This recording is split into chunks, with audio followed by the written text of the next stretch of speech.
Bienvenue à nouveau. Nous sommes aujourd'hui rejoints par le colonel Douglas McGregor, vétéran de combat décoré, auteur et ancien conseiller du secrétaire à la Défense des États-Unis. Merci d'être venu parmi nous. Nous arrivons maintenant à la fin du 3e jour de la guerre contre l'Iran, et je pense qu'il est juste de dire que Trump espérait une guerre rapide. Mais il ne semble pas qu'une opération de changement de régime éclair soit en cours ici. Quelle est votre évaluation de la situation? Comment devrions-nous mesurer l'évolution de la guerre et à quoi devons-nous nous attendre?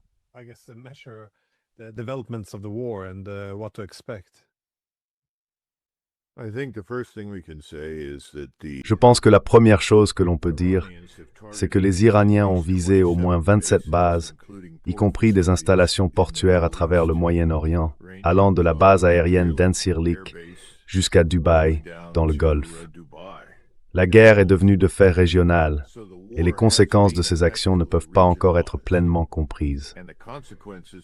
Tout le monde connaît la situation dans le Golfe et ce qui s'est déjà passé sur les marchés pétroliers. Aujourd'hui, les marchés pétroliers européens ont ouvert avec une hausse d'environ 20%, simplement en raison de la crainte que l'approvisionnement en pétrole soit perturbé pendant un certain temps.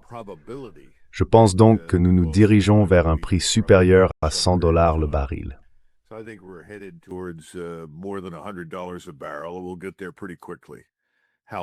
Nous y arriverons assez rapidement. À quel point, je ne sais pas, mais je pense que cela va se produire. Et si vous regardez un endroit comme les Émirats arabes unis, des drones très bon marché ont vaincu ce qui semble être certaines des défenses aériennes et antimissiles les plus coûteuses au monde et ont mis hors service plusieurs pistes et aéroports. Il faut comprendre que dans le Golfe, il existe toutes sortes de conglomérats internationaux, en particulier de nombreux conglomérats indiens qui font d'énormes affaires par le biais des Émirats arabes unis et de Dubaï. Tout cela est en train d'être effectivement paralysé. Il y a aussi des millions de personnes.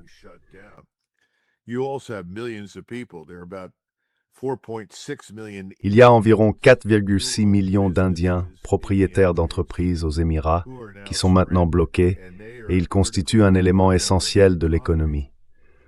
En plus d'eux, il y a, vous savez, des centaines de milliers, probablement des millions, d'Européens, d'Américains et d'autres personnes qui sont également bloquées. En ce moment, il faut traverser les montagnes jusqu'à Mascate pour trouver un avion qui puisse vous emmener. Je pense que les dégâts causés aux infrastructures pétrolières ne font que commencer à se manifester. Nous avons des preuves que certaines raffineries ont été touchées, notamment en Arabie saoudite. Je pense que nous allons en voir davantage. Nous sommes donc au début de ce qui semble être une longue guerre régionale.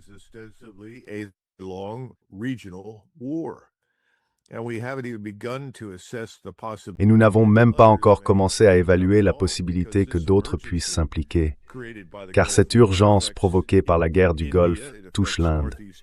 Elle touche l'Asie du Nord-Est, elle touche la Turquie, elle touche l'Europe. En réalité, le monde entier est désormais concentré sur cette guerre qui, en apparence, oppose Israël et l'Iran.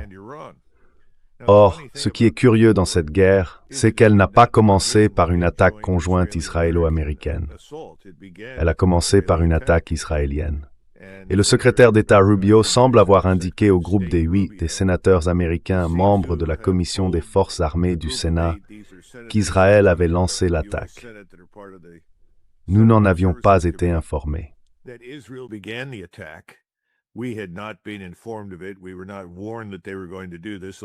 Nous n'avions pas été prévenus qu'ils allaient faire cela. Tout ce que nous savions, c'est que cela restait une possibilité. Nous avons décidé de simplement nous joindre à l'action, car nous n'étions pas encore satisfaits de notre position au début de cette affaire.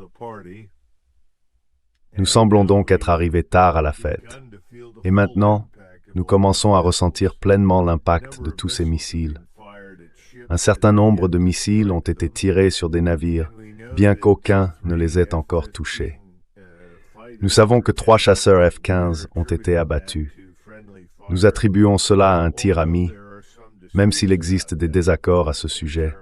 d'autres dans la région et dans le monde semblent penser que les Iraniens en sont responsables.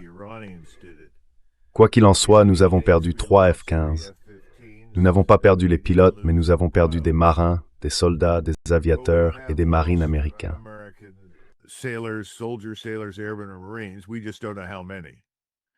Nous ne savons tout simplement pas combien. Nous avons admis, je crois, 3 ou 4, mais je soupçonne qu'il y en a plus que cela. Alors la question est, où allons-nous? Je pense que nous nous engageons dans une longue campagne. Et vous savez, vous écoutez, je suis sûr que vous écoutez, les déclarations du secrétaire Hegseth et du président Trump, remplies de tout ce discours sur l'État sponsor du terrorisme et sur la manière dont il devra finalement se soumettre à Israël et aux États-Unis. Je pense que ce sont des déclarations très imprudentes et stupides. Elles ne correspondent pas à la réalité. Franchement, Glenn, si nous étions réellement intéressés par la lutte contre l'islam radical, nous nous concentrerions probablement sur le Pakistan et certainement sur la Syrie en ce moment, qui est encore un théâtre pour les restes de l'État islamique et d'Al-Qaïda.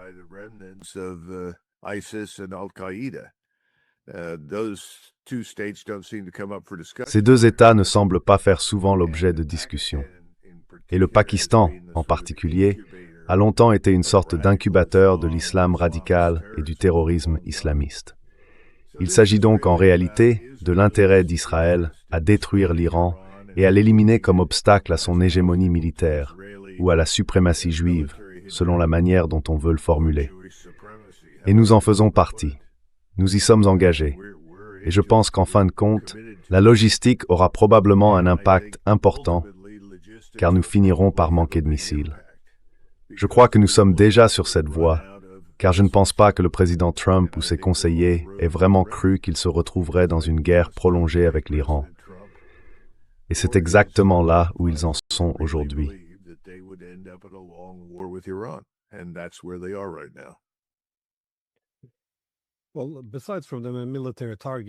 Eh bien, en dehors des cibles militaires, comme vous l'avez mentionné, nous avons également observé des attaques contre des ports, des raffineries de pétrole, des navires, des aéroports et certains hôtels. Il semble y avoir plusieurs cibles civiles également. Cela vous a-t-il surpris? Et comment évaluez-vous le rapport coût-bénéfice pour l'Iran dans cette situation? Car d'un côté, ils veulent infliger le plus de dégâts possible, mais je suppose qu'ils ne souhaitent pas impliquer trop d'acteurs extérieurs, puisque cela risquerait d'élargir le conflit. Les États du Golfe, voire les Européens, ont laissé entendre qu'ils interviendraient pour défendre leurs biens, leurs bases et leurs alliés. Comment évaluez-vous les calculs du côté iranien?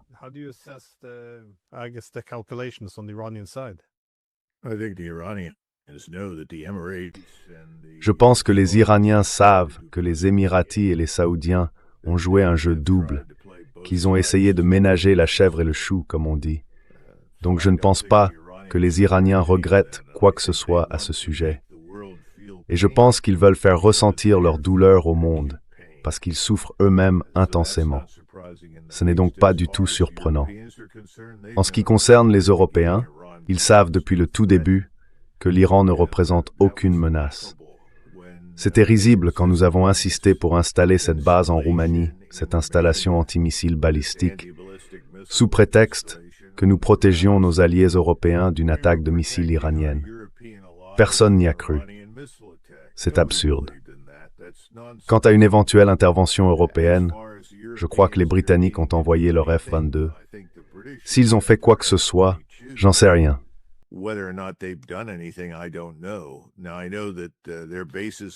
Je sais que leurs bases à Chypre ont été frappées et probablement mises hors service. Donc, je ne sais pas trop quoi penser d'une intervention européenne. Je crois que c'est surtout du vent, mais nous verrons bien. Ils pourraient certainement envoyer quelques navires, mais là encore, ils se mettraient en danger. Tout dépend de la volonté des peuples européens de s'engager dans cette affaire. Encore une fois, il faut distinguer l'Iran et les chiites de la grande majorité des musulmans, qui sont sunnites, arabes et turcs. Je pense que les Européens sont un peu plus sophistiqués que les Américains, ils ne les confondent pas. Ils comprennent que l'Iran est différent et que les intérêts de l'Iran sont différents. L'Iran, en tant qu'État civilisationnel, la Perse, une entité totalement différente du reste de ces constructions artificielles issues de l'après-Première Guerre mondiale.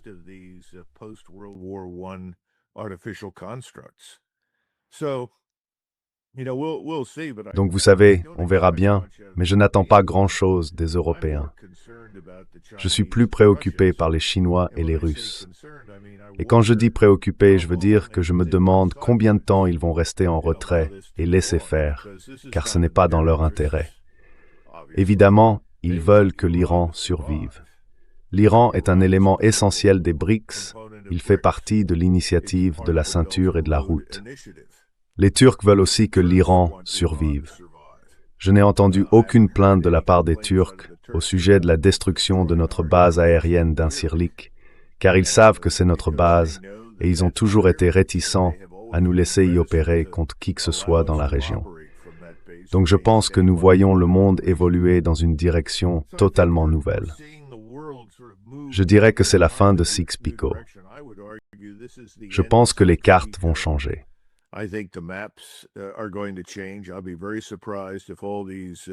Je serais très surpris si toutes ces dictatures familiales du Golfe Persique survivaient sous leur forme actuelle.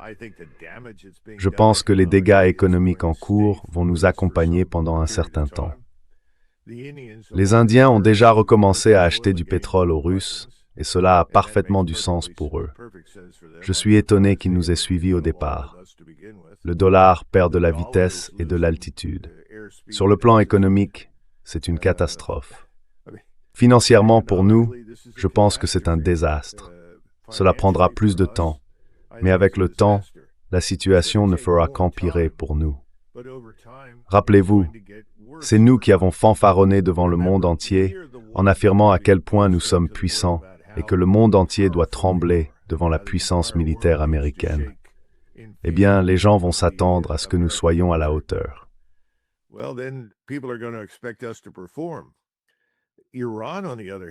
L'Iran, en revanche, n'a rien d'autre à faire que de survivre.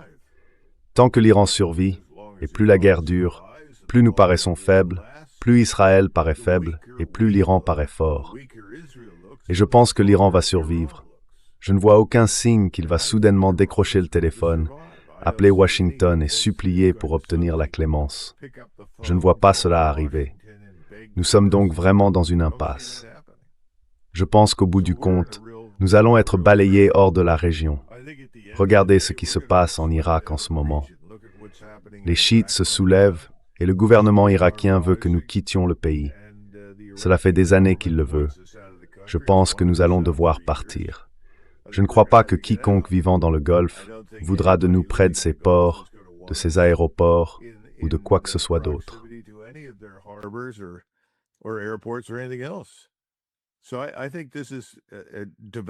Je pense donc que c'est une catastrophe en train de se développer pour nous.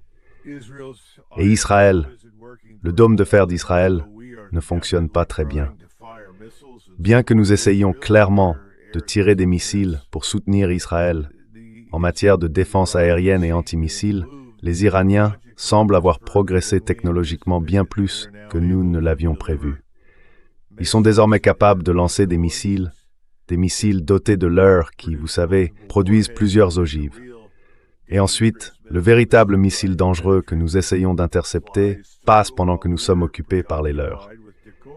Donc cela ne fonctionne pas très bien pour nous. Mais ce qui est intéressant, c'est qu'en Occident, les médias, comme toujours, nous montrent une image merveilleuse du succès militaire américain et israélien. Assez étonnant. Je ne pense pas que ce soit l'image que le reste du monde commence à percevoir.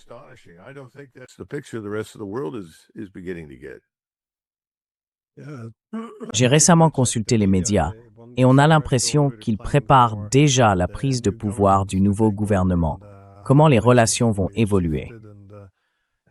Et c'est assez étrange de voir à quel point les récits s'éloignent de la réalité.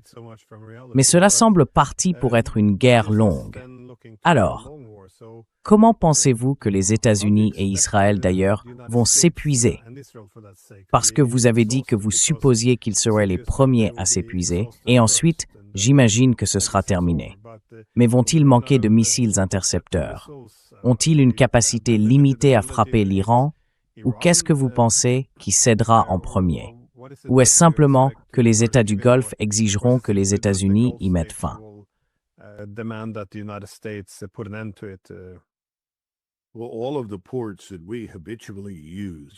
Eh bien, tous les ports que nous utilisions habituellement pour réapprovisionner nos forces navales, pour les recharger en missiles, roquettes et ainsi de suite, ont été détruits. Nous sommes contraints de nous replier jusqu'en Inde, ce qui est assez éloigné de la région. À présent, nous pouvons nous replier jusqu'en Italie à ce stade. Je pense que la Crète est peut-être juste hors de portée. Je l'espère. Mais le fait est que tout ce que nous avions l'habitude de faire doit désormais changer. La guerre est devenue une tâche bien plus ardue pour nous.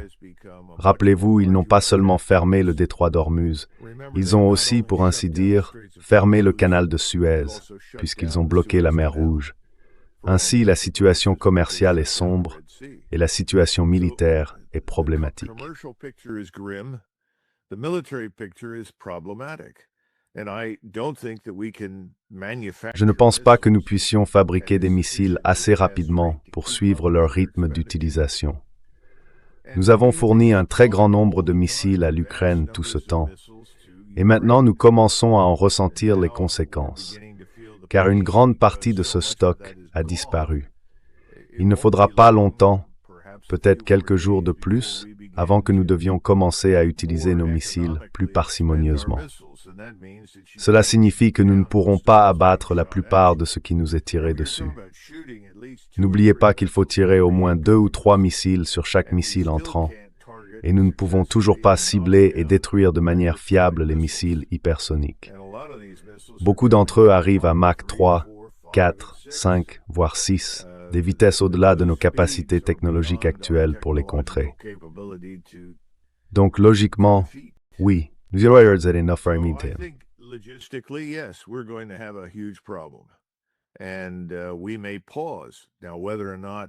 Et nous pouvons faire une pause.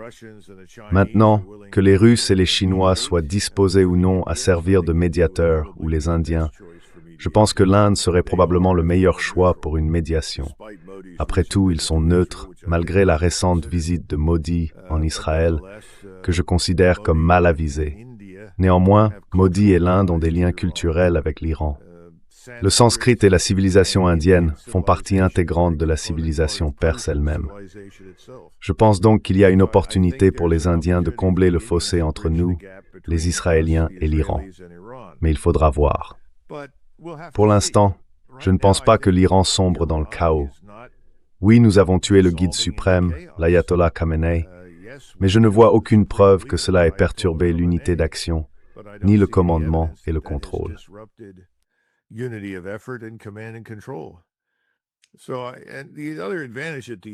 L'autre avantage dont disposent les Iraniens, et c'est un point important, est que la majeure partie de leur capacité est largement dispersée. Cela nous complique énormément la tâche. Même dans les meilleures conditions, historiquement, nous avons toujours eu beaucoup de mal à gérer tout ce qui est mobile. Je ne vois donc aucune bonne nouvelle à court terme. J'espère que nous discutons à Washington avec d'autres qui pourraient aider à négocier une fin à cette catastrophe. Mais je sais que ce week-end, nous avons apparemment exprimé un intérêt pour une négociation. J'ignore par quels canaux, mais il semble que cela soit venu de la Maison-Blanche de Trump, et les Iraniens ont répondu non seulement non, mais absolument pas.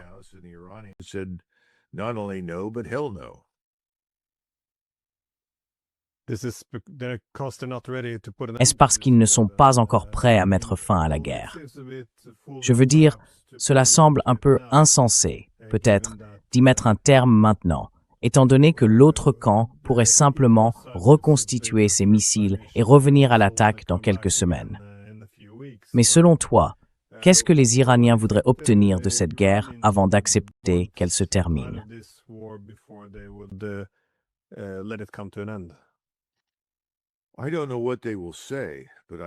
Je ne sais pas ce qu'ils vont dire, mais je pense que ce qu'ils veulent, c'est nous faire quitter la région. Et je pense que nous allons nous y résoudre. parce que cette guerre est en partie de notre fait et que nous nous sommes alignés sur Israël, qui est de toute façon un État paria. Les Israéliens sont déjà largement détestés et méprisés pour leur programme de massacre et d'expulsion à Gaza. Maintenant, cette guerre ne fera qu'aggraver encore bien davantage ces problèmes. Je pense donc que les Turcs vont désormais se sentir beaucoup plus à l'aise pour nous demander de partir. Et je pense, comme je l'ai déjà souligné à propos du Golfe, que nous serons invités à partir.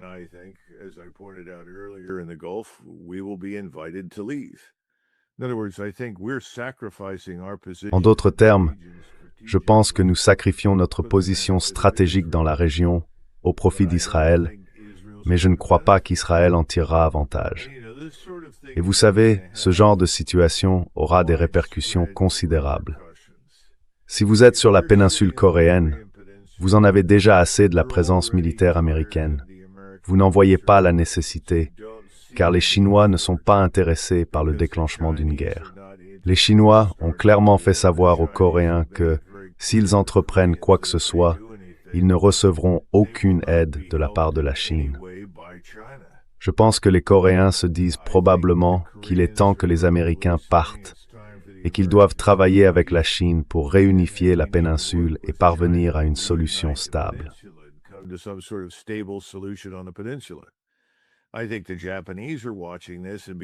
Je pense que les Japonais regardent cela et commencent à se demander à quel point ils veulent être étroitement alignés avec nous. Je suppose que mon point est le suivant. Avons-nous l'air forts, puissants et invincibles, ou vulnérables? Malheureusement pour nous, nous devons paraître invincibles et invulnérables. À présent, nous nous sommes exposés à toutes sortes de problèmes extraordinaires que nous aurions peut-être pu éviter. Vous savez, la puissance militaire est l'un de ces domaines où tant qu'on ne l'utilise pas, personne ne sait vraiment ce qu'on a. Souvenez-vous qu'en 1940, tout le monde disait « Dieu merci pour l'armée française, la plus grande d'Europe, la mieux équipée, avec plus de chars, plus de tout. »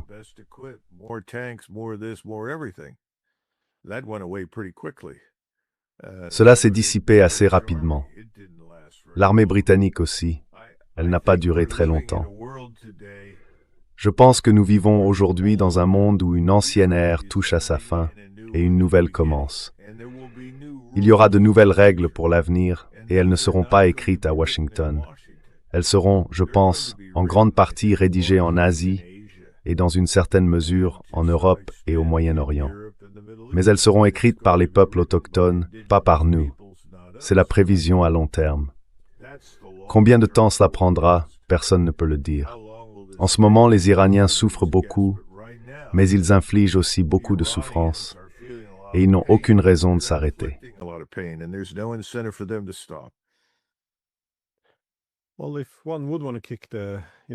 Eh bien, si quelqu'un voulait chasser les États-Unis du Moyen-Orient, je suppose qu'on pourrait examiner 3 domaines. Le premier serait bien sûr la présence militaire. Les bases sont pilonnées.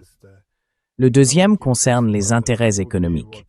Et le troisième est ce à quoi vous faisiez également allusion, la crédibilité des États-Unis, l'idée qu'ils sont tout-puissants et que tout pays cherchant la sécurité devrait s'aligner sur eux. Comment voyez-vous les répercussions géopolitiques plus larges de l'effondrement de la crédibilité américaine de cette manière?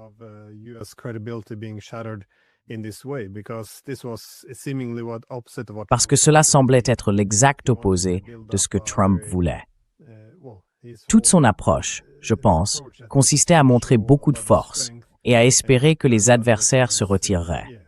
Je pensais que l'hypothèse était qu'il déploierait toute cette puissance militaire. Comme l'a dit Witkoff, Trump a été très surpris qu'il n'ait pas encore capitulé, étant donné qu'il voyait toute cette puissance militaire américaine. Mais que se passe-t-il maintenant s'il devient évident que ce sont les États-Unis qui doivent faire marche arrière et trouver une sorte de sortie digne?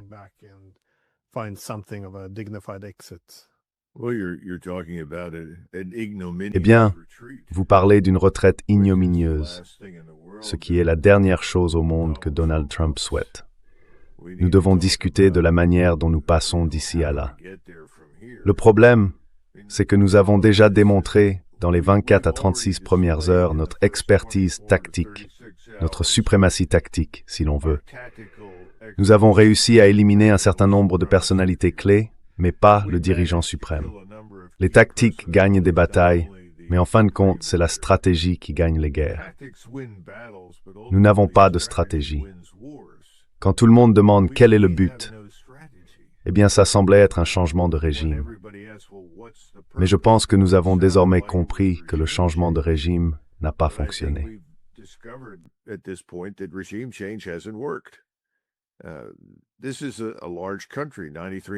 C'est un grand pays, 93 millions d'habitants, à peu près la taille de l'Europe de l'Ouest. Il semble tenir bon. Rien ne laisse penser qu'il ne restera pas uni à ce stade. Alors, quelle est la stratégie dans ce cas? Si l'on ne peut pas renverser le gouvernement, que fait-on? Continue-t-on à lui lancer des missiles et des roquettes en espérant que quelqu'un finira par dire « S'il vous plaît, arrêtez, nous ferons tout ce que vous voulez ».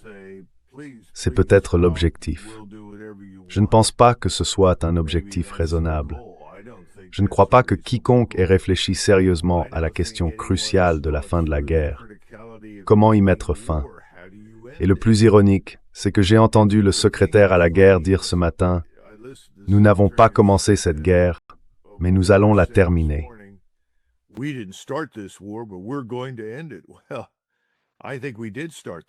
Eh bien, je pense que c'est nous qui avons déclenché cette guerre. Les Israéliens l'ont commencé et nous avons suivi. Toutes les raisons que nous invoquons sans cesse pour justifier cette guerre sont fallacieuses, mais les plus désespérément stupides remontent à 47 ans ou à 40 ans. Vous savez, le nombre de personnes dont on peut attribuer la mort à l'Iran se compte par centaines. Ce n'est pas un grand nombre. Et les Iraniens ne se sont pas comportés pendant la guerre d'Irak différemment de la façon dont nous nous serions comportés s'il y avait eu une guerre similaire au Mexique. En d'autres termes, on fait ce qu'on peut pour dissuader la force présente dans le pays voisin d'entrer sur son propre territoire.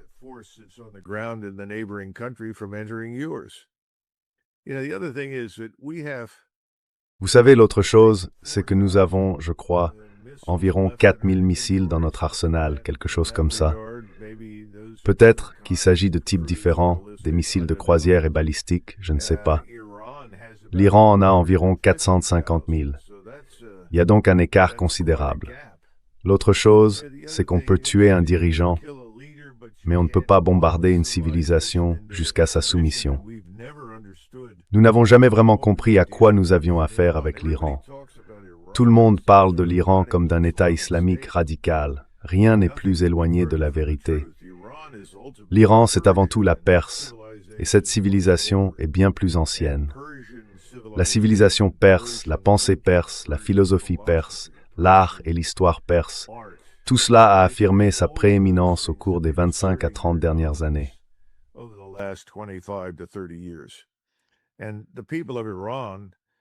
Et le peuple iranien s'est en grande partie détourné de cette forme d'islam plus idéologiquement rigide. Ils ne détestaient pas Khomeini et ils n'ont pas dansé dans les rues lorsqu'il a été tué. Au contraire, les gens le voyaient comme un être humain très, je pense, humble et décent. Il a sacrifié sa vie. Il est resté là où il savait qu'il serait tué. Le fait de l'avoir tué en a fait un martyr que même ceux qui n'aiment pas l'islam peuvent honorer. Je pense donc que nous avons galvanisé le pays contre nous. Nous avons mobilisé le peuple contre nous. Je ne vois rien de bon sortir de tout cela. Et c'est là notre problème. Nous projetons nos valeurs, notre façon de penser, notre expérience sur les autres. Or, notre expérience peut avoir du sens en lien avec celle de l'Europe, mais elle ne correspond pas à celle des peuples du Moyen-Orient et d'Asie, ni d'Afrique d'ailleurs, ni même d'Amérique latine.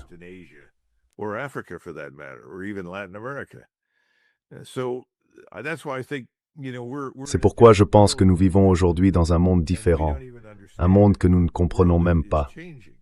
Le monde change, l'ancien monde touche à sa fin, et nous luttons contre l'émergence d'un nouveau. Je crois qu'on peut le dire ainsi. Vous savez, l'avenir du monde n'est plus écrit par nous. Et qu'est-ce que la victoire dans cette guerre? Eh bien, je pense qu'en vérité, la victoire, c'est la stabilité. Et nous avons tout fait pour détruire cette stabilité. La stabilité des marchés, du commerce, des échanges, de la confiance entre États. Vous savez, nous avons une fois de plus démontré de manière concluante que nous sommes totalement peu fiables. Je dis depuis des mois que la décision d'attaquer l'Irak avait été prise. Et c'est vrai. La seule question était de savoir quand, jamais si.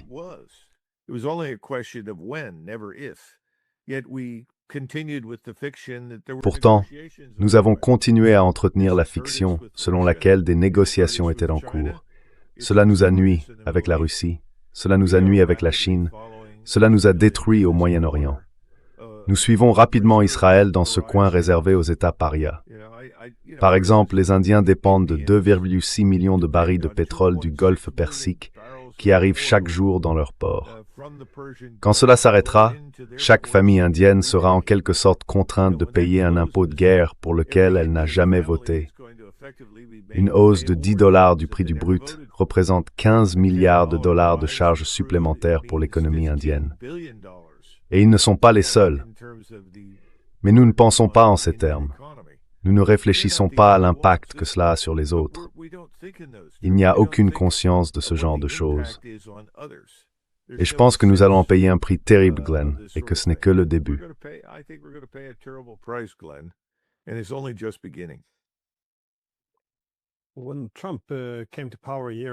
Lorsque Trump est arrivé au pouvoir, il y a un an, il semblait avoir certaines bonnes idées.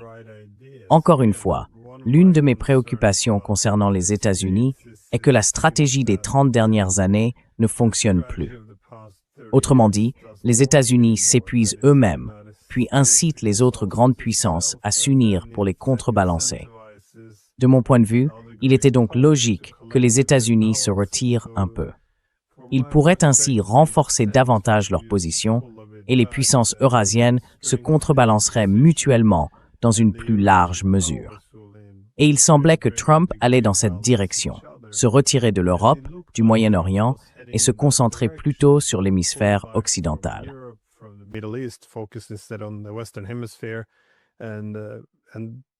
Eh bien, tout cela avait du sens.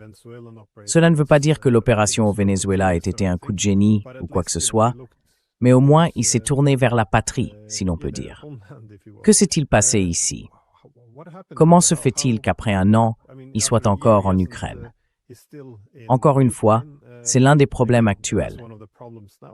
Je pense qu'ils ont cédé une grande partie des défenses aériennes et d'autres armes qui auraient pu être utilisées, mais maintenant ils consolident aussi la position des États-Unis au Moyen-Orient.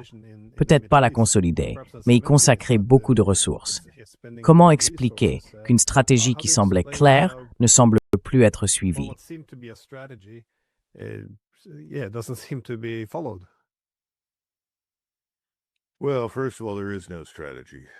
Eh bien, tout d'abord, il n'y a pas de stratégie. Vous savez, c'est là le problème. Ce nouveau document qui a été publié était censé représenter une nouvelle stratégie militaire nationale, mais il n'y a aucune preuve réelle que nous en ayons suivi une quelconque partie.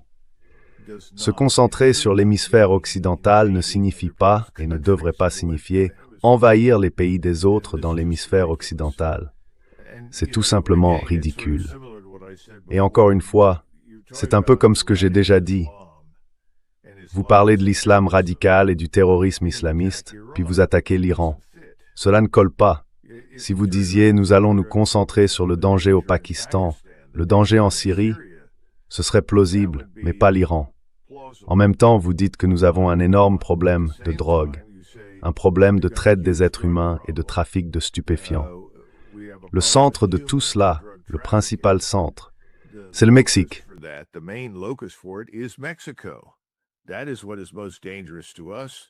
C'est cela qui est le plus dangereux pour nous. Mais nous avons attaqué le Venezuela sans qu'il y ait de véritables raisons de le faire. Le Venezuela était disposé à faire des affaires avec nous. Et puis nous avons enlevé le président et sa femme et nous avons versé des millions de dollars à diverses personnes dans le pays pour qu'elles nous laissent entrer. Ensuite, nous avons parlé de cette brillante opération militaire. Eh bien, je suis sûr qu'elle était brillante. C'était une opération policière, une opération de police paramilitaire, rendu possible par l'armée américaine. Ce n'est pas une stratégie. Ce n'est pas vraiment un résultat. Nous ne contrôlons pas le Venezuela se contrôle lui-même. Et ils peuvent nous faire attendre presque indéfiniment. C'est exactement ce qui se passe en ce moment. En attendant, nous n'avons rien changé à la frontière avec le Mexique. Oh, c'est mieux qu'avant. Mais nous n'avons pas à un Growth Theater de traite humaine dans l'Inde.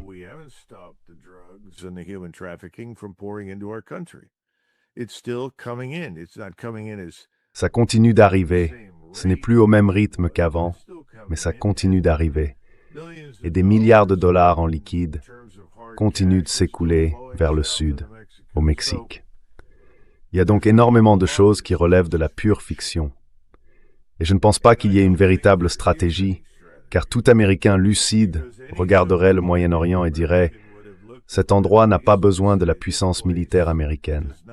Si nous nous y impliquons, nous allons tout faire exploser. » Cela peut convenir à Israël, du moins temporairement, mais je n'ai jamais cru que ce soit bon pour Israël.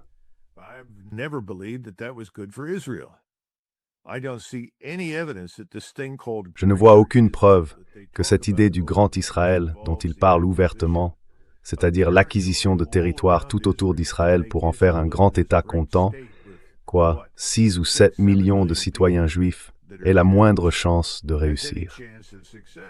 Je pense que ce qu'elle a fait, c'est offenser, mettre en colère et aliéner pratiquement tout le monde dans la région. Donc, avant que tout cela ne soit terminé, la question à laquelle nous essaierons de répondre sera « Israël survivra-t-il à tout cela ?» C'est la vraie question. Je n'en suis pas sûr. L'Iran survivra, il est avec nous depuis environ 2700 ans. C'est comme faire la guerre à la Chine. La Chine survivra-t-elle? Bien sûr que oui, elle existe depuis 5000 ans. Et il en sera de même pour l'Inde.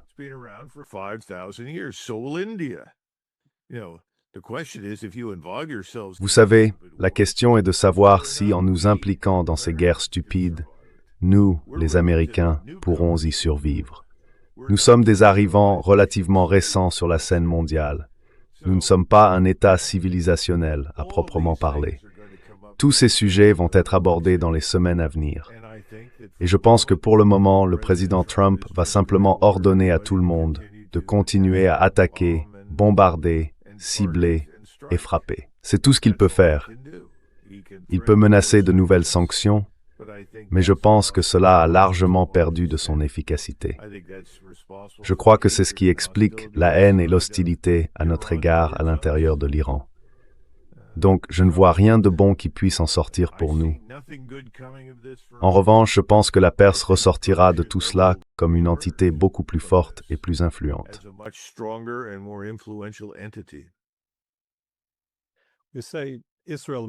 Vous dites qu'Israël pourrait ne pas survivre. Comment pensez-vous que cela se produirait? Serait-ce à cause du retrait des États-Unis ou des conséquences économiques de cette guerre? Les gens fuiraient-ils simplement ou pensez-vous qu'ils seraient vaincus militairement? Quel serait le scénario?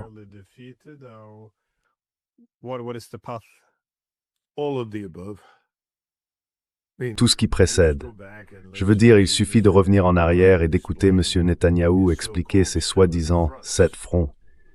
Ce n'est pas viable. Apparemment, les Israéliens ont maintenant mobilisé 100 000 réservistes supplémentaires. Il sera intéressant de voir combien d'entre eux se présenteront réellement au service. On parle en Israël d'envahir le Liban pour s'en prendre au Hezbollah, car on ne peut pas tout faire depuis les airs. À un moment donné, Israël finira par être épuisé et à bout de ressources, un peu comme l'Ukraine.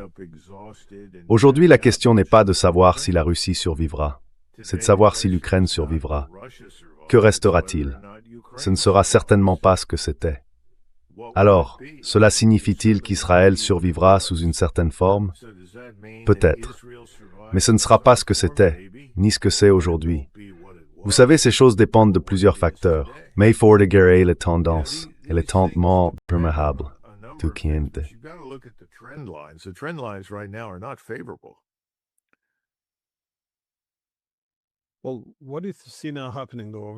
Eh bien, que voyez-vous se passer dans les prochains jours et semaines?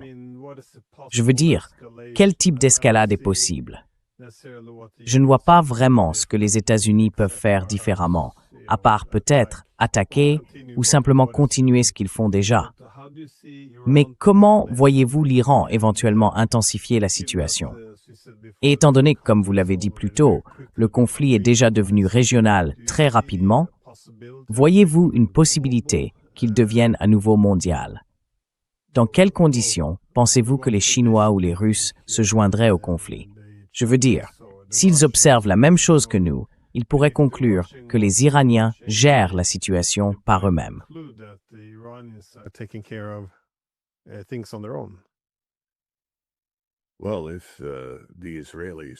Eh bien, si les Israéliens décidaient d'utiliser une arme nucléaire tactique ou toute autre arme nucléaire, dans le but de stopper les attaques incessantes de missiles iraniennes, je pense que cela changerait la situation de manière spectaculaire. Je ne suis pas sûr qu'Israël y survivrait. Les Russes et les Chinois, à ce moment-là, interviendraient certainement et nous feraient clairement comprendre que si cela ne s'arrête pas et continue, ils rejoindraient activement le combat contre Israël et contre nous. Je ne pense pas que les Israéliens vont faire quelque chose comme ça immédiatement. Je prévois qu'à un moment donné, les Israéliens pourraient dire « Si l'Iran ne s'arrête pas, nous lancerons une arme nucléaire ». C'est un peu ce que je pense qui pourrait arriver. Eh bien, nous n'avons aucun contrôle sur Israël. C'est Israël qui nous contrôle. C'est très clair.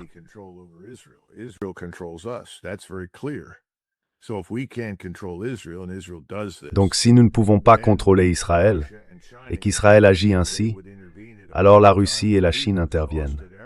Eh bien, elles interviendraient à un moment où nous aurions déjà épuisé nos stocks. Alors comment pourrions-nous livrer un combat significatif? Vous savez, jusqu'à présent, tout au long de la guerre par procuration en Ukraine, en coulisses et même publiquement, certains ont soulevé la question qu'il ne fallait pas aller trop loin, qu'il fallait penser en termes de réserve de guerre. Mais avec le temps, cette prudence a été balayée, car il n'y avait aucune preuve que la Russie était vaincue, détruite ou que les sanctions fonctionnaient. Et donc nous avons décidé d'investir de plus en plus dans la guerre en Ukraine. Eh bien, cela a lamentablement échoué, et ils ont épuisé leurs réserves de guerre en Allemagne, en France, en Grande-Bretagne et dans d'autres pays.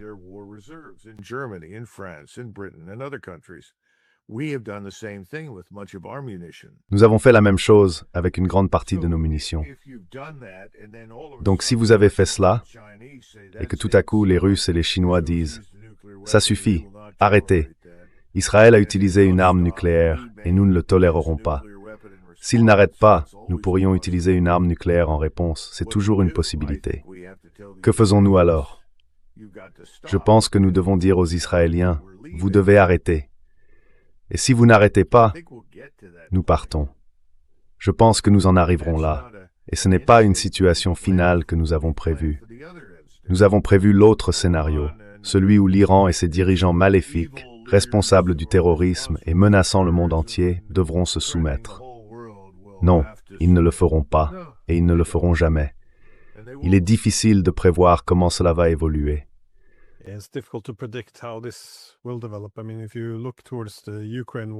Je veux dire, si l'on regarde la guerre en Ukraine, à quel point la rhétorique était prudente au début, à quel point l'Occident était réticent à envoyer des armes, et où nous en sommes aujourd'hui, avec un chancelier allemand qui se vante d'avoir ou d'avoir contribué à infliger d'innombrables pertes à la Russie. On ne voyait pas cela au début de 2022. Donc, vu la rapidité avec laquelle cette guerre avec l'Iran s'intensifie, c'est tout à fait possible. Juste une dernière question. Voyez-vous une possibilité ou une voie pour que Trump mette fin à cette guerre? Ou est-ce tout simplement impossible parce que les Iraniens doivent, je suppose, chasser les Américains de la région?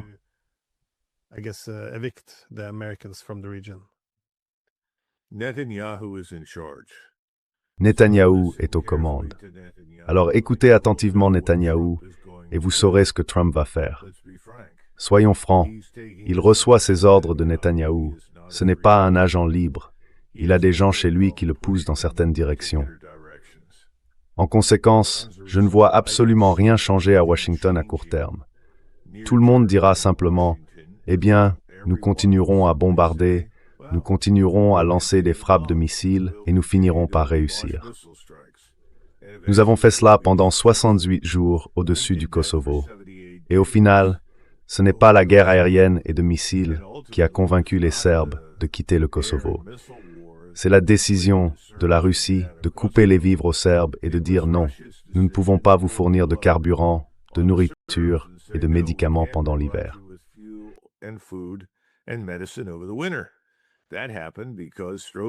Cela s'est produit parce que Strobe Talbot, le secrétaire d'État adjoint, est allé à Moscou et a négocié un accord, comme le dit le président de la Russie, selon l'expression favorite de Trump. Et cet accord comportait un certain nombre de promesses que nous avons faites pour convaincre les Russes d'agir ainsi. Les Russes considèrent aujourd'hui, avec le recul, que ce fut un moment de profonde honte dans leur histoire. Et en effet, je pense qu'ils ont raison. Mais je ne crois pas qu'ils aient eu beaucoup de choix à ce moment-là. Eh bien, ils ont un choix maintenant. Les Chinois ont un choix. Le reste du monde n'est plus aussi faible qu'il l'était autrefois. Cela fait partie de la vague de changements nouveaux dans notre civilisation et dans le monde que le gouvernement américain refuse d'accepter. Nous sommes désormais engagés dans une lutte en matière de missiles, de fusées et de capacités conventionnelles et un adversaire presque équivalent, comme on dit.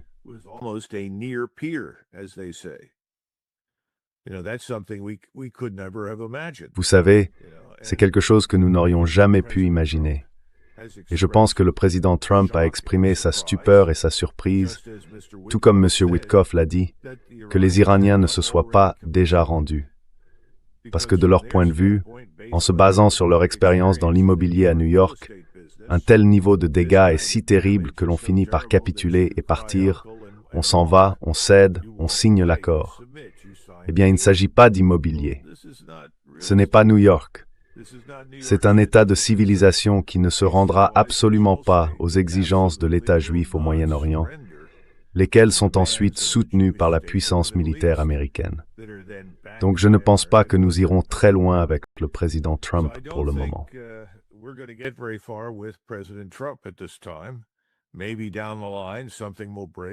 Peut-être qu'à un moment donné, quelque chose finira par céder. Le domaine dont nous n'avons pas encore parlé, mais que tout le monde doit surveiller de près, c'est notre marché obligataire, en particulier l'obligation à 10 ans, et le rendement va augmenter. Regardez la dédollarisation. Regardez notre faiblesse financière. Ces éléments sont importants. Je pense que nous pourrions nous retrouver dans une crise financière très grave, certainement pire que celle que nous avons connue en 2007 et 2008. C'est probablement l'autre facteur de cette équation multivariée qui pourrait fondamentalement nous faire basculer. Mais quoi qu'il arrive au final, nous assistons à la fin de l'ancien Moyen-Orient.